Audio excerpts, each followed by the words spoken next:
नमस्कार विद्यार्थी मित्र. टिक्कर मराठी सरळ सेवा यूट्यूब चॅनलवरती तुमचं सर्वांचं मी सहर्ष स्वागत करतो. मी ज्ञानेश्वर राठोड. आज आपण आजच्या लेक्चर्समध्ये आगामी होणाऱ्या तलाठी भरती 2025 असेल, इतर परीक्षा असतील, त्यामध्ये मुद्रांक असेल, TET असेल, नगर परिषद, MIDC ची एक्झाम असेल, DMER ची असेल व इतर सरळ सेवा परीक्षा ज्या TCS पॅटर्ननुसार घेतल्या जातात, त्या परीक्षांच्या मध्ये विविध विषयांचा अभ्यास आपल्याला विचारला जातो, म्हणजे सिलेबस असतो, ज्याच्यामध्ये आपल्याला मराठी असेल, इंग्रजी असेल, सामान्य ज्ञान असेल, अंकगणित बुद्धिमापन असेल आणि इतर महत्त्वाचे चालू घडामोडी हे सब्जेक्ट्स असतील. सो याच्यातीलच आज आपण सामान्य ज्ञान ह्या विषयाच्या बाबतीत अतिसंभाव्य प्रश्नाचं विश्लेषण हे आपण आजच्या लेक्चर्सला बघणार आहोत. सो टिक्कर मराठी सरळ सेवा यूट्यूब चॅनल या प्लॅटफॉर्मच्या वतीनं तुम्हा सर्वांचं पुनश्च एकदा स्वागत करतो. आपल्या लेक्चरला सुरुवात करूया. आजचा पहिला जो प्रश्न असेल आपला तो आहे, महाराष्ट्र शासनातर्फे दिला जाणारा सर्वोच्च पुरस्कार पुढीलपैकी कोणता आहे? पुरस्काराच्या बाबतीतला प्रश्न आपल्याला विचारला गेलाय. पुरस्कार, आता याच्यामध्ये पुरस्कार बघा, ऑप्शन मध्ये दिलेत. ए दादासाहेब फाळके, बी महाराष्ट्र भूषण दिलाय, सी उद्योग रत्न दिलाय आणि डी दिलाय जनस्थान पुरस्कार. या प्रश्नाचं जे योग्य उत्तर आहे ते आहे बी, महाराष्ट्र भूषण हा पुरस्कार. आता या पुरस्काराची जी स्थापना झाली, महाराष्ट्र भूषण या पुरस्काराची, ती 1995 मध्ये झाली आणि जो पहिला पुरस्कार दिला गेलाय पु ल देशपांडे यांना 1996 मध्ये देण्यात आलाय. सो महाराष्ट्र शासनातर्फे कला, क्रीडा, साहित्य, उद्योग क्षेत्रामध्ये नाविन्यपूर्ण कामगिरी करणाऱ्या, सर्वोच्च असं योगदान देणाऱ्या व्यक्तीस हा पुरस्कार राज्य सरकारच्या वतीनं दिला जात असतो. आणि म्हणूनच आत्ताचा नुकताच लास्टचा 24चा जो आता पुढे 2025 मध्ये दिला जाईल आणि तो पुरस्कार घोषित देखील झालाय मराठमोळ्या अशा शिल्पकार राम सुतार यांना वयाच्या 100व्या वर्षी घोषित झालाय. राम सुतार हे शिल्पकार जसं की स्टॅच्यू ऑफ युनिटी असेल, जगातला सर्वोच्च पुतळा असेल, जो त्यांच्याच माध्यमातून तयार करण्यात आलाय. राज्यातले, देशातले आणि जगातले विविध पुतळे असतील जे त्यांनी म्हणजेच त्यामध्ये शिल्प केलंय, आकारलंय आणि त्यांना ते आत्ताचा महाराष्ट्र भूषण पुरस्कार हा दिला जातोय. त्याआधी राम सुतार यांच्या आधी जो आहे तो अशोक सराफ यांना देण्यात आलेला पुरस्कार आहे. सो म्हणून आपल्याला पुरस्कारावरनं प्रश्न हे परीक्षेमध्ये विचारले जातात. त्यात आपल्या भारत सरकारच्या वतीनं दिली जाणारी पद्म पुरस्कार असेल, सर्वोच्च पुरस्कार भारतरत्न असेल तो असेल आणि राज्य सरकारच्या वतीनं दिली जाणारी इतर पुरस्कार असतील. पुढचा प्रश्न आपण अभ्यासणार आहोत. दुसरा प्रश्न, सिंद्री येथे खत कारखाना, चित्तरंजन येथे रेल्वे इंजिन कारखाना कोणत्या योजनेदरम्यान त्यांची उभारणी करण्यात आलेली आहे? सो आता सिंद्री येथला असेल किंवा चित्तरंजन इथला रेल्वेचा असेल, सो ह्याची जी उभारणी असेल ती कोणत्या अशा योजनेच्या दरम्यान, जे आपल्याकडे पंचवार्षिक योजना असायच्या. ए ऑप्शन दिलंय पहिल्या, बी दुसऱ्या, सी तिसऱ्या आणि डी दिलंय चौथ्या. या प्रश्नाचं जे योग्य उत्तर आहे ते आहे पहिल्या पंचवार्षिक योजना. आता जी पहिली पंचवार्षिक योजना होती, पहिली पंचवार्षिक योजना, या योजनेचा कालखंड होता किंवा आपण कालावधी म्हणूया, कालावधी 1951 ते 56च्या दरम्यान आणि खास करून ही आधारित होती ऍग्रिकल्चरवर, शेतीवर. सो म्हणून शेती सोबतच इतर देखील उद्योग व्यवसाय म्हणजे उद्योगाच्या रिलेटेड असेल, कारण भारत हा त्यावेळेस स्वातंत्र्य नुकताच त्या ठिकाणी इंडियाची डेव्हलपमेंट होत होती, त्याच्यामुळे विविध क्षेत्राचा उल्लेख त्यामध्ये करण्यात आला आणि एक चांगल्या पद्धतीने डेव्हलपमेंट जी विविध क्षेत्राची होत गेली.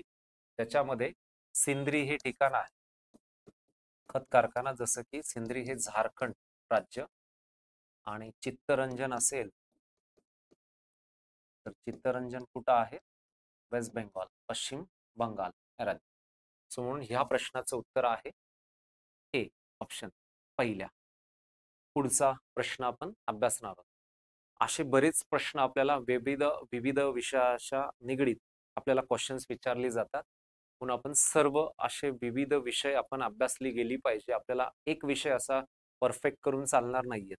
त्याच्यामुळे आपल्याला सामान्य ज्ञान मधील भूगोल असेल, इतिहास असेल, त्याचबरोबर नागरिकशास्त्र असेल, त्याचबरोबर अर्थव्यवस्था असेल, अशा विविध विषयांचा अभ्यास आपल्याला करायचा असतो. आणि म्हणून विद्यार्थी मित्र, आपण हीच एक सिरीज, एक प्लॅटफॉर्म, टिक्कर मराठी सरळ सेवा यूट्यूब चॅनलवरती आपण विविध विषयांचे असेच अतिसंभाव्य प्रश्न आपल्या समोर घेऊन येत असतो. इतर देखील आपल्या एक्सपर्ट फॅकल्टींकडनं आपल्याला विविध विषयाचं मार्गदर्शन केलं जाणार आहे. म्हणून आपण यूट्यूब चॅनल जे आहे टिक्कर मराठी सरळ सेवा, हे आपण सबस्क्राईब करा, लाईक करा, आपल्या मित्रांना देखील सांगा. आपल्याला त्याच्याद्वारे खूप चांगली अशी माहिती मिळत जाईल. पुढे जाऊयात आपण. पुढचा जो प्रश्न आहे, भारतीय लोकसभेची पहिल्या महिला सभापती पुढीलपैकी कोण आहे किंवा होत्या? सो त्यावेळेस जसं की पहिल्या महिला सभापती, आता ऑप्शन ए मध्ये दिलंय प्रतिभाताई पाटील, बी सुमित्रा महाजन, सी मीरा कुमार आणि डी मध्ये दिलंय सुचेता कृपलानी. या प्रश्नाचं योग्य उत्तर आहे विद्यार्थी मित्र ऑप्शन क्रमांक सी, मीरा कुमार. 1990च्या दशकामध्ये त्या आपल्या देशाच्या लोकसभेच्या 15व्या सभापती राहिलेल्या आहेत. आणि हे देखील लक्षात घ्यावं, पहिल्या महिला सभापती आहे. पहिल्या महिला सभापती म्हणून त्यांचं योगदान राहील. सो म्हणून लोकसभा, राज्यसभा असेल की ज्याच्यामध्ये आपल्याला अनेक विषय त्या ठिकाणी देशाच्या डेव्हलपमेंटचे चर्चिली जातात, त्या पद्धतीने म्हणजे आपल्या मतदारसंघातील, आपल्या जिल्ह्याच्या ठिकाणून आपले जे एमपीज असतात, मेंबर ऑफ द पार्लमेंट, खासदार, हे आपल्या जिल्ह्याच्या परिसराची जी विकासात्मक कामं, डेव्हलपमेंटचा जो विषय असेल ती मांडत असतात आणि अनेक बिलं देखील पास होत असतात. सो असे महत्वाचं जे भवन आहे आपलं, लोकसभा सभागृह आहे, सो ज्याचं सभापतीपद पहिल्या महिला मीरा कुमार.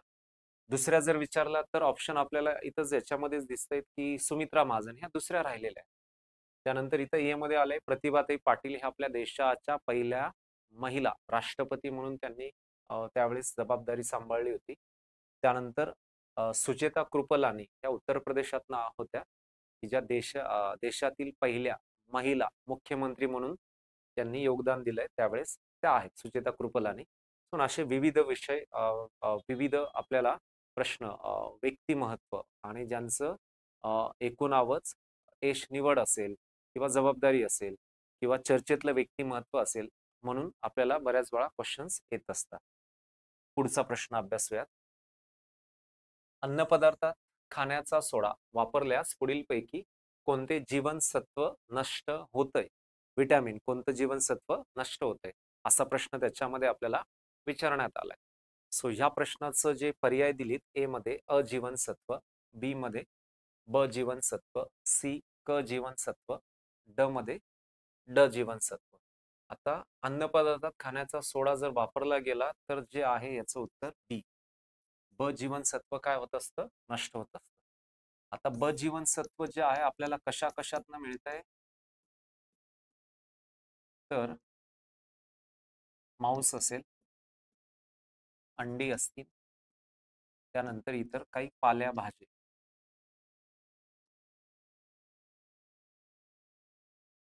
मांस अंडी असेल,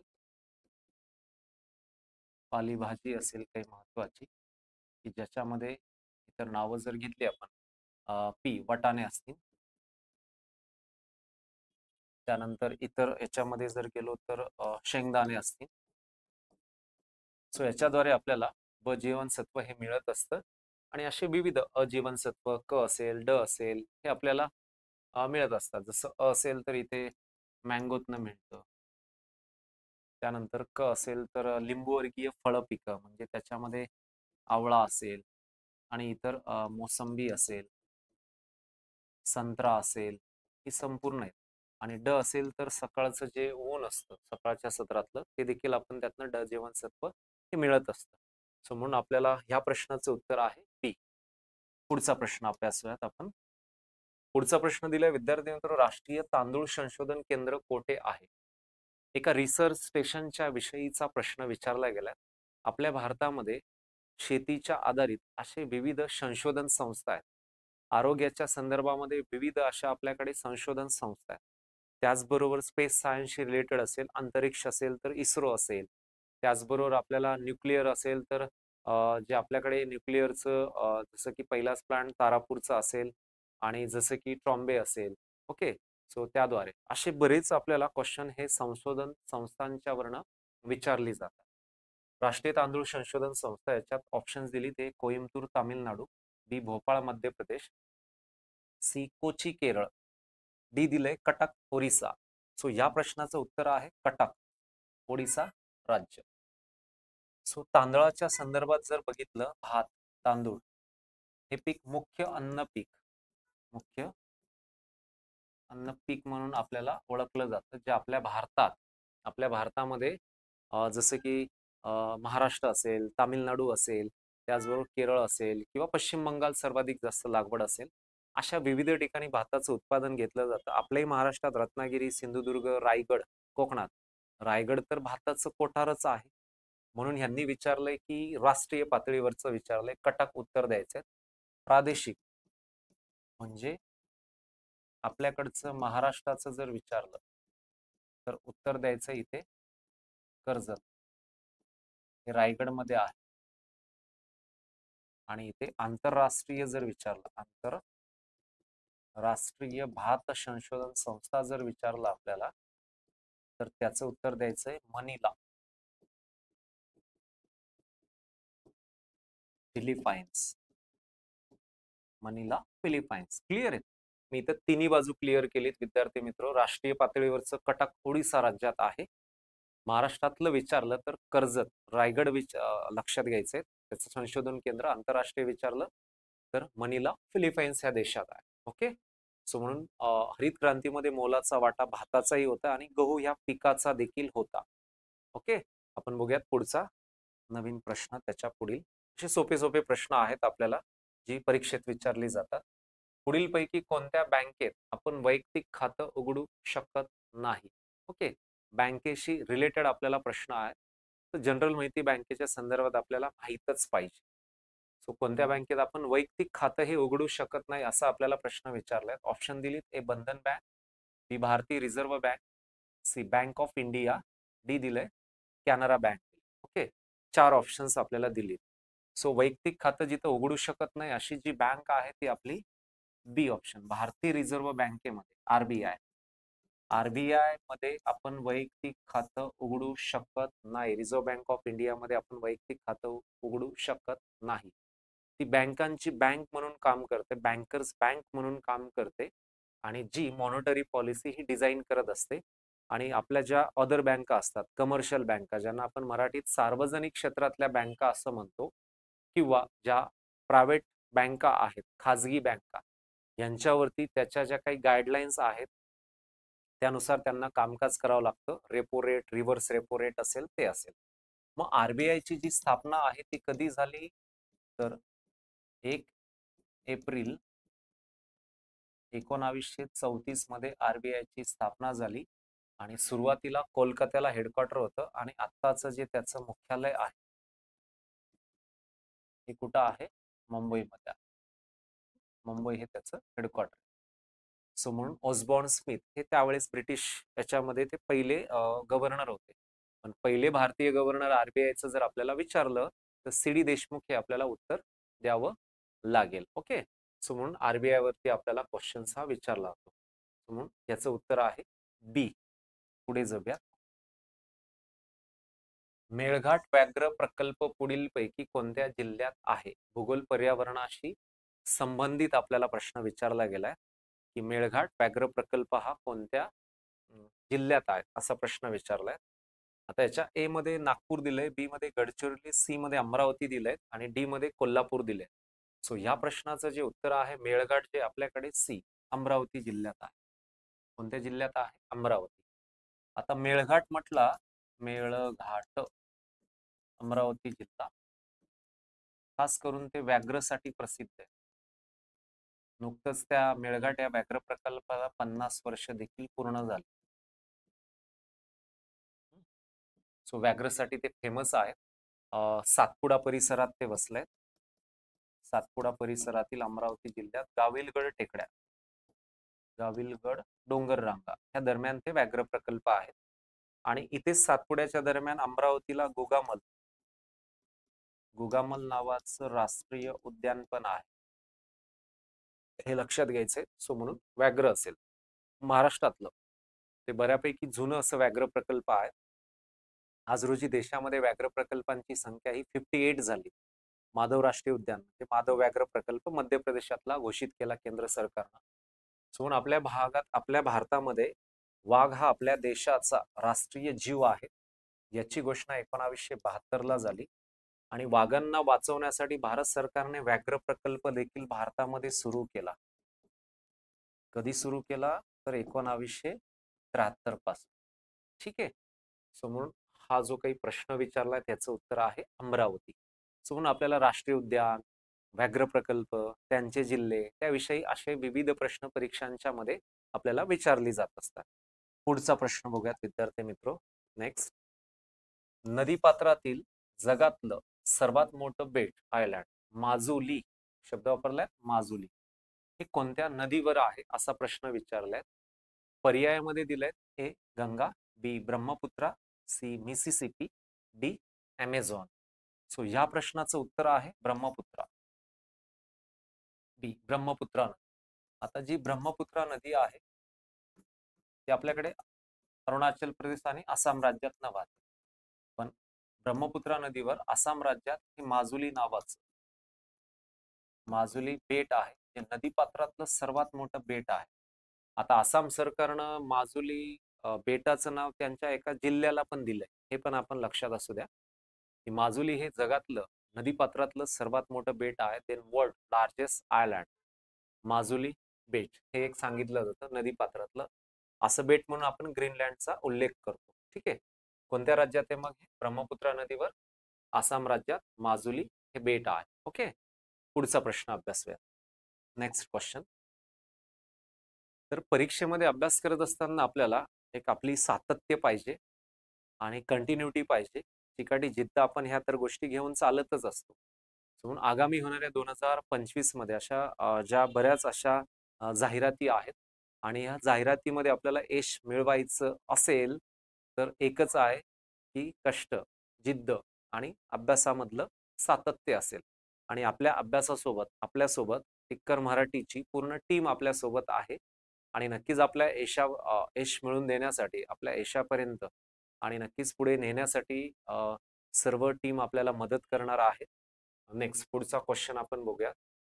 ईस्ट इंडिया कंपनीची स्थापना केव्हा झाली असा प्रश्न आपल्याला विचारलाय विद्यार्थी मित्र, इतिहासातला आहे. आता ए मध्ये दिलं इसवी सन 1465, बी मध्ये इसवी सन 1504 दिलाय, सी मध्ये इसवी सन 1600 दिलाय आणि डी मध्ये इसवी सन 1710 दिलाय.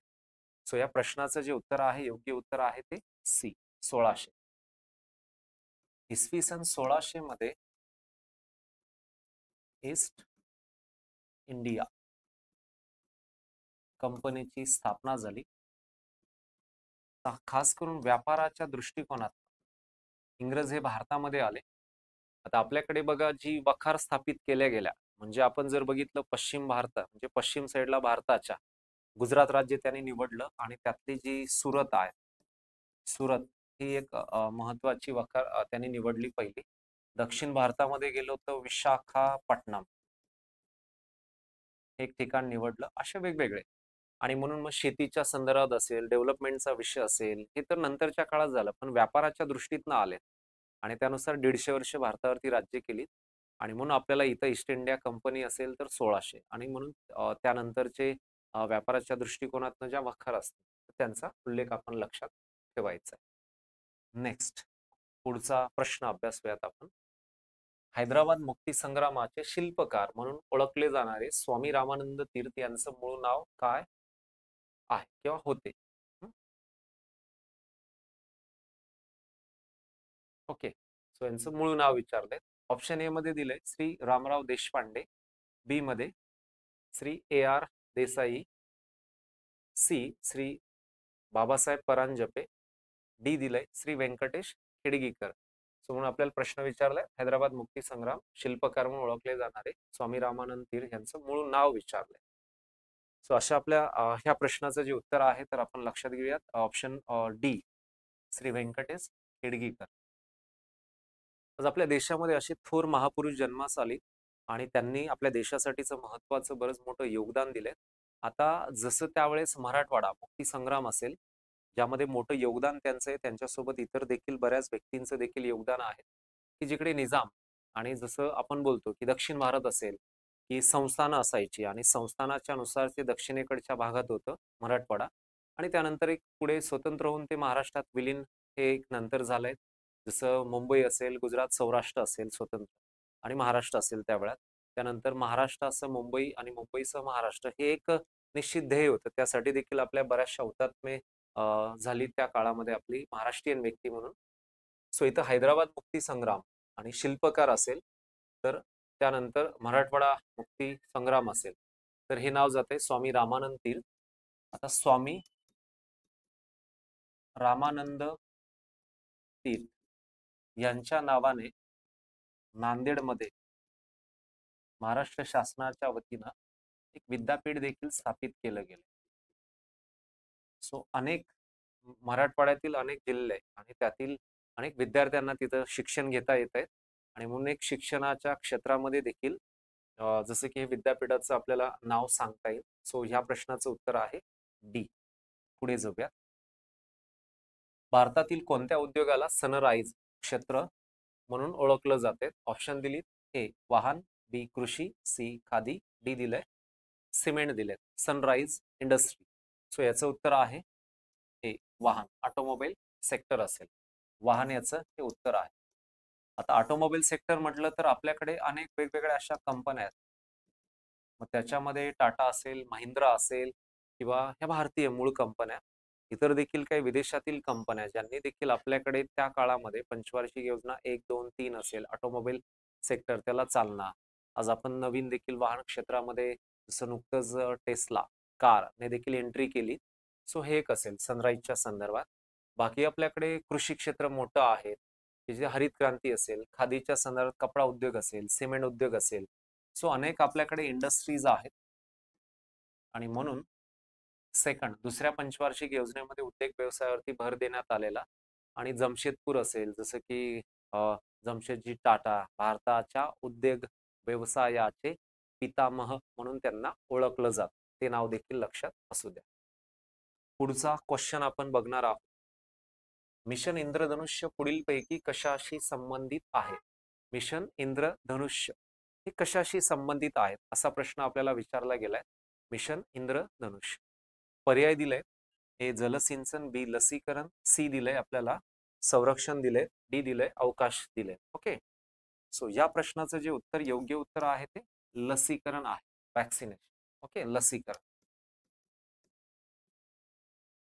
आता ही जी योजना आहे मिशन इंद्रधनुष्य याची सुरुवात झाली होती 2014 पासून. भारताचे त्यावेळेस जे पी नड्डा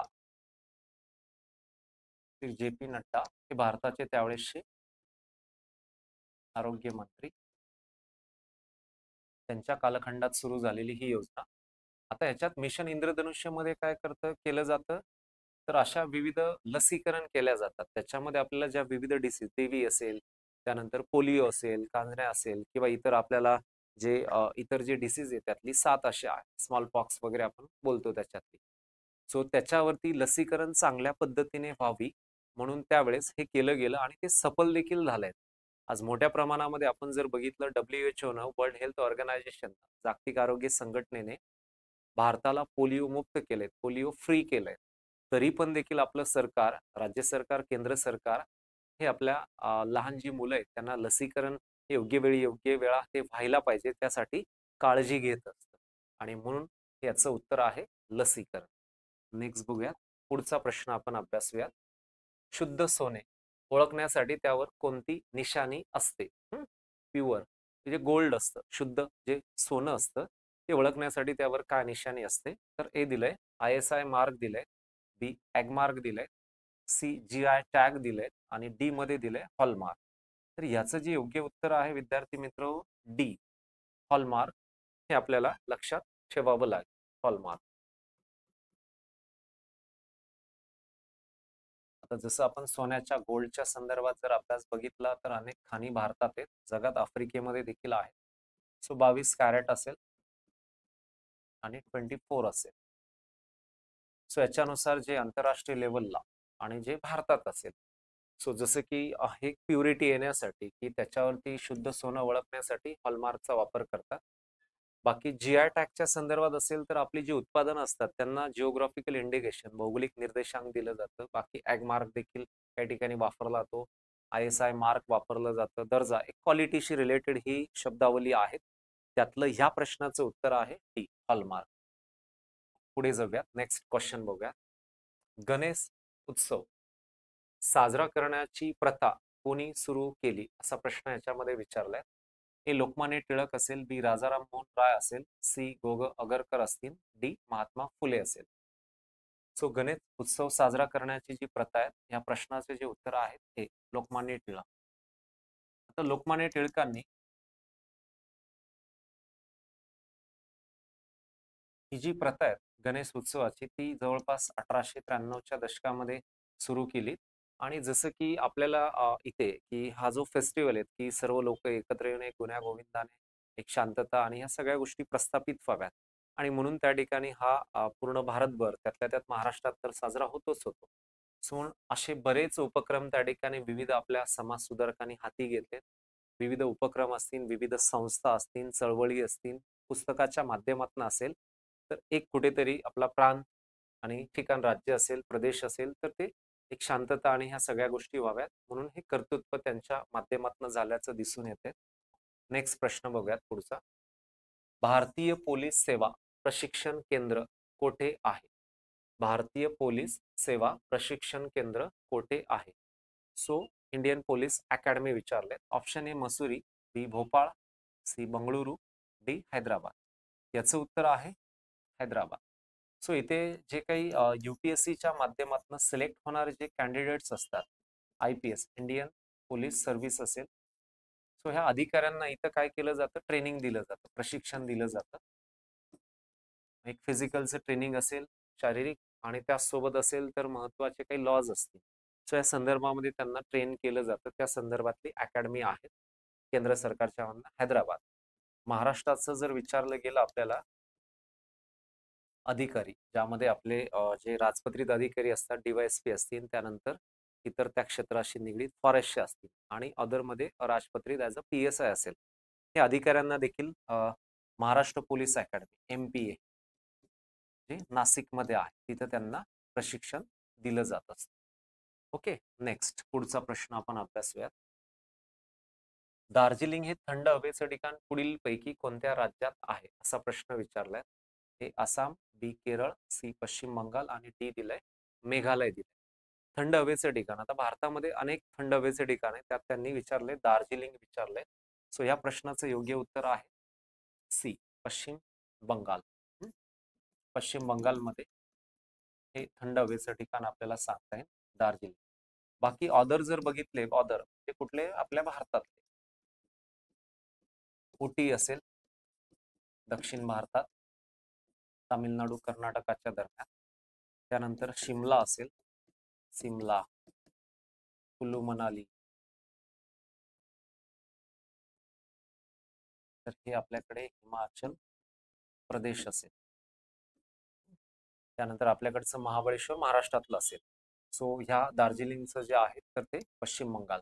काही ठिकाणी ब्रिटिशांच्या काळामध्ये ट्राय ट्रेन देखील सुरू केल्या आहेत, मीटर गेज, नॅरो गेज पर्यटनाची सफर व्हावी, जसं आपल्याकडे देखील महाराष्ट्रात आहेतच. पुढे बघूया पुढचा प्रश्न. सूर्यमालेत पृथ्वीनंतर क्रमाने येणारा ग्रह कोणता असा प्रश्न विचारलाय. ए मध्ये दिलंय गुरु, बी मंगळ, सी शनी, डी दिलंय शुक्र दिलंय आपल्याला. पृथ्वी नंतर क्रमाने येणारा ग्रह, सो याचं योग्य उत्तर आहे बी हे उत्तर आहे. आता बऱ्याच वेळा आपल्याला सूर्यमाला पृथ्वी असेल, त्यानंतर आपल्याला पृथ्वीचा अंतरंग असेल, असे विविध प्रश्न आपल्याला परीक्षेमध्ये त्या ठिकाणी विचारली जातात आणि ज्याचा अभ्यास आपण परफेक्ट करणं गरजेचं आहे. काही वेळा लक्षात राहत नसेल तर तुम्ही इमेजेस काढा, तिथं नावं लिहा आणि त्याद्वारे देखील आपण स्पष्ट असं लक्षात ठेवू शकतो. जसं की आपण बघूया तिथं इथे सूर्य असेल आणि सूर्याच्या सर्वात जवळचा असेल बुध असेल, शुक्र असेल, पृथ्वी असेल आणि त्यानंतर असेल मंगळ असेल. ओके, मंगळ असेल. त्यानंतर जर बघितलं पुढे आपण त्या ठिकाणी गुरु असेल. गुरु नंतर जर आपण पुढे बघितलं तर इथे शनी असेल, त्यानंतर युरेनस असेल आणि त्यानंतर असेल नेपच्यून असेल, 8वा ग्रह. सो याच्यानुसार आपण सूर्यानुसार पृथ्वीचा क्रमांक कितवा लागतो? 3रा नैसर्गिक. आणि आपल्याला जो प्रश्न आहे सूर्यमालेत पृथ्वीनंतर क्रमाने येणारा ग्रह कोणता असेल तर तो आहे मंगळ आहे. आता क्षेत्रफळानुसार सर्वात मोठा जर ग्रह कोणता असेल तर तो गुरु आहे. क्षेत्रफळानुसार, आकारमानानुसार म्हणूयात आपण, गुरु हा सर्वात मोठा, तर पृथ्वीचा 5वा क्रमांक त्यामध्ये लागतो. ठीक आहे. तर अशा इमेजेस डायग्रामचा वापर करा जेणेकरून आपल्याला तो प्रश्न किंवा तो टॉपिक आपल्याला अजून सोपा होतो. ठीक आहे. नेक्स्ट, पुढचा आपण प्रश्न अभ्यासूयात. स्वतंत्र भारतामध्ये लोकसभेची पहिली सार्वजनिक निवडणूक केव्हा घेण्यात आली असा प्रश्न विचारलाय. 1948, बी 1949, सी 1950, डी दिलं 1952. सो याचं योग्य उत्तर आहे डी. 1952 साली आपल्याकडे बघा भारतामध्ये या ठिकाणी सार्वजनिक निवडणुकीला सुरुवात झाली आणि खूप चांगल्या पद्धतीने त्याच्यात ओढ झालंय त्यावेळेस पारदर्शकतेने. आणि तिथून पुढे आपण सलग जर बघितलं की निवडणूक आयोग हे स्वतंत्र आयोग आहेत घटनात्मक, आणि ते जसं की त्याच्यात आयुक्त असेल, इतर आयुक्त असतील, राज्याला आयुक्त असतात निवडणूक आयुक्त, आणि मग स्थानिक प्रशासन संस्थेच्या निवडणुका असतील, त्यानंतर आपल्याकडे विधानसभेच्या असतील, विधान परिषद किंवा इतर असेल तर लोकसभा, आणि अशा विविध निवडणुका पार पडल्या जातात. तर 1952 पासून सुरुवात झाली. आता वोटिंगसाठी जे शाई वापरली जाते ती बिब्बा नावाच्या फळापासून वापरली जाते. दक्षिण भारतात ते आढळतं. रासायनिक प्रक्रिया करून ते वापर केला जातो. सो लोकसभेची पहिली सार्वत्रिक निवडणूक कधी झाली? 1952. पुढे जाऊया. चिकनगुनिया हा रोग कशापासून होतो? जनरल सायन्स मधला जो प्रश्न आपल्याला विचारला गेलाय. सो आता अनेक असे डिसीजेस आहेत त्यावरनं प्रश्न असतात. त्यातला चिकनगुनिया जीवाणूपासून, कवकापासून, सी विषाणूपासून, डी असेल तर यापैकी नाही. सो ह्याचं जे उत्तर आहे विषाणूपासून. व्हायरॉलॉजी मध्ये विषाणूंचा अभ्यास केला जातो. इडिस इजिप्टाय डास चावल्यामुळे देखील होतो. सो म्हणून विषाणू बेस असेल तर चिकनगुनिया असेल तर विषाणूंच्या मुळे हा त्या ठिकाणी विषाणूंच्या पासून, व्हायरस पासून होत असतो. आता आपल्याकडे WHO च्या ज्या आरोग्याशी रिलेटेड आणीबाणी जी असते आतापर्यंत बघा ही 8 वेळा जाहीर केली. मग पोलिओ 2009 पासून असेल, झिका असेल, इबोला असेल, स्वाईन फ्लू असेल, H1N1, बर्ड फ्लूच्या बाबतीत असेल त्या व्हायरसच्या बेसनं, किंवा नंतर आता मध्ये मागे येऊन गेलेला कोविड असेल, आणि लास्ट इयरचा त्या ठिकाणी मंकी पॉक्स असेल. अशा विविध त्या ठिकाणी आतापर्यंत आरोग्य आणीबाणी जाहीर झाल्या. सो म्हणून आपल्याला बऱ्याचशा हेल्थ रिलेटेड किंवा डिसीज रिलेटेड अशा व्हायरस रिलेटेड क्वेश्चन विचारली जातात. पुढचा प्रश्न आहे रेड्डी बंदरातून जपानला कोणता धातू निर्यात होतो? खनिजांवरनं प्रश्न आहे. ए बॉक्साईट, बी लोह खनिज, सी क्रोमाइट, डी दिलाय चुनखडी दिलाय आपल्याला. सो ह्या प्रश्नाचं योग्य जे उत्तर आहे ते आहे लोह खनिज, iron ore. Okay, iron ore. आता लोह खनिज हा त्या ठिकाणी आपल्याकडे विदर्भ व कोकणात आढळतं. विदर्भ आणि कोकणात आढळतं. सो ह्या प्रश्नाचं जे उत्तर आहे लोह खनिज. काय प्रश्न? रेड्डी बंदरातून जपानला कोणता धातू निर्यात होतो? तर लोह खनिज आहे. आता कोकणामध्ये हे रेड्डी बंदर आहे. सो थेट जपानला जातो. आता लोह खनिज म्हटलं, याचा जो उपयोग आहे लोह खनिजाचा, की याच्यापासून काय तयार केलं जातं? उच्च प्रतीचे पोलाद निर्माण केले जाते आणि ते एक्सपोर्ट देखील केलं जातं. आज देशामध्ये डेव्हलपमेंटचा विषय, उद्योगाचा कणा खऱ्या अर्थानं ही संपूर्ण खनिज आपण अभ्यासतो. सो त्याच्यामध्ये लोह खनिज. आता लोह खनिजाचे देखील 4 प्रकार आहेत. सो त्याच्यामध्ये मॅग्नेटाइट असेल, त्यामध्ये हेमेटाइट असेल, लिमोनाइट असेल आणि सिडेराइट असेल. सो ही लोह खनिज आहेत. सो जांभ्या खडकामध्ये कोकणामध्ये लोह खनिज आढळतो. सो रेडी बंदरातनं थेट कुठे जातो? जपानला. काय जाते? लोह खनिज. ओके. सो म्हणून विद्यार्थी मित्र, आपण असे विविध प्रश्न या ठिकाणी ह्या सिरीजमध्ये अभ्यासतो आहोत. असेच विविध प्रश्न आपण सामान्य ज्ञानमध्ये अभ्यासणार आहोत नेक्स्ट लेक्चरला. आणि म्हणून विद्यार्थी मित्र, अभ्यास करताना आपल्याला नक्कीच ही विविध विषयांची जी पायरी आहे किंवा त्याचा जो अभ्यास असेल तो आपण करायला पाहिजे. तर टिक्कर मराठी सरळ सेवा यूट्यूब चॅनल आपण सबस्क्राईब करा. त्या माध्यमातून आपल्यापुढे असे नवीन नवीन जे व्हिडिओज आहेत ते येतील.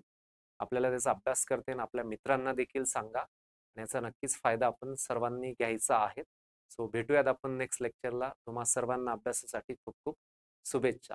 धन्यवाद.